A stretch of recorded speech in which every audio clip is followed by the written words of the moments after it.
어머니, 저 정말 죽고 싶어요. 그 사채업자들이 집까지 찾아온다니까요.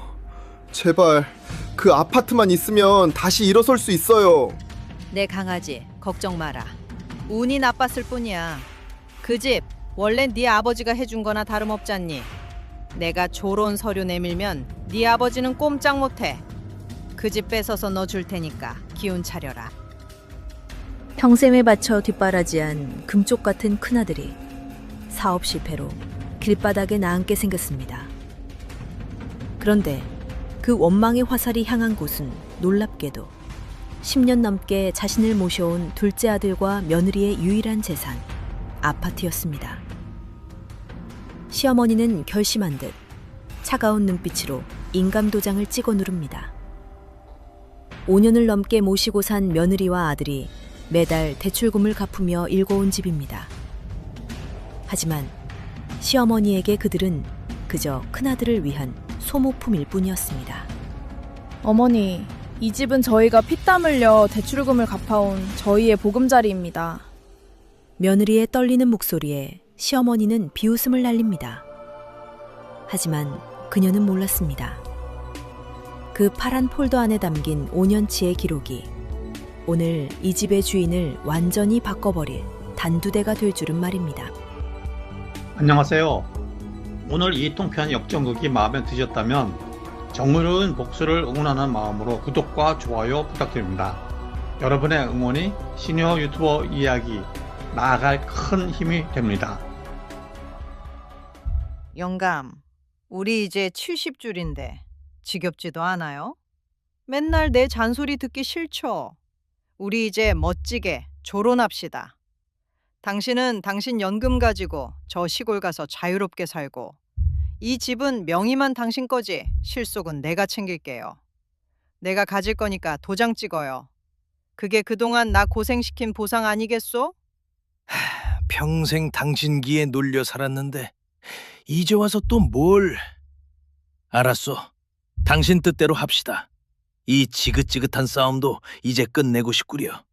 대신 나중에라도 애들한테 미안한 짓은 하지 마시오. 시아버지가 조론 합의서에 서명하자마자 시어머니는 몰래 장남에게 전화를 걸었습니다. 야, 형준아, 성공했다. 아버지가 사인했어. 내일 당장 이삿짐 센터 불러서 들어와. 둘째 놈들 퇴근해서 오기 전에 비밀번호부터 바꾸고 짐부터 다 풀어버리자고. 일단 들어와서 들어누우면 장땡이야. 둘째 아들과 며느리가 집에 돌아왔을 때 그들은 자신의 물건들이 집 밖으로 버려진 것을 보고 충격을 받았습니다. 형이 여기 왜 있어? 이 짐들은 다 뭐야? 우리의 장난감까지 왜 복도에 나와 있는 거냐고. 어이구, 이제 오냐? 동생아, 상황 파악이 안 돼? 이제 여기 내 집이야. 어머니랑 아버지가 조론하면서 어머니가 재산 분할로 이 집 갖기로 하셨거든. 그리고 어머니가 사랑하는 큰아들인 나한테 증여해 주기로 했고, 그동안 대출금 갚느라 고생 많았다. 뭐 네가 낸 돈은 부모님 모신 효도값이라 치고 앞으로는 손님으로 나오라고 추석 때나 한번 불러줄게. 비밀번호 바꿨으니까 벨 누르고 들어와라. 시어머니와 큰아들은 승리감에 취해 며느리의 눈물을 기대했습니다. 하지만 그들이 간과한 것이 있습니다. 이 집을 지키기 위해 며느리가 흘린 눈물은 단순한 인내가 아니라 법적 복수를 위한 철저한 기록이었다는 사실을요. 형님, 그리고 어머니, 아주 큰 착각을 하고 계시네요. 방금 이 집에 유치권과 비용 상환 청구권 설정을 마쳤습니다. 법원에도 서류 접수 끝냈고요. 이 서류 읽을 줄은 아시죠? 뭐? 유치권? 그게 뭔데? 내 집에서 내가 내 아들 살게 하겠다는데 감히 니까짓 게 뭔데 이래? 어머니, 제가 관리하던 어머니 통장 기억나시죠? 지난 5년 동안 이 집 대출금, 어머니 쌈짓돈에서 나간 적 단 한 번도 없어요. 전부 제 월급과 수희 씨 월급 계좌에서 매달 300만 원씩 자동 이체됐죠. 그 모든 금융거래 기록 여기 다 있습니다. 어머니는 명의만 빌려주셨을 뿐 실질적인 유지 관리는 저희가 다 했습니다.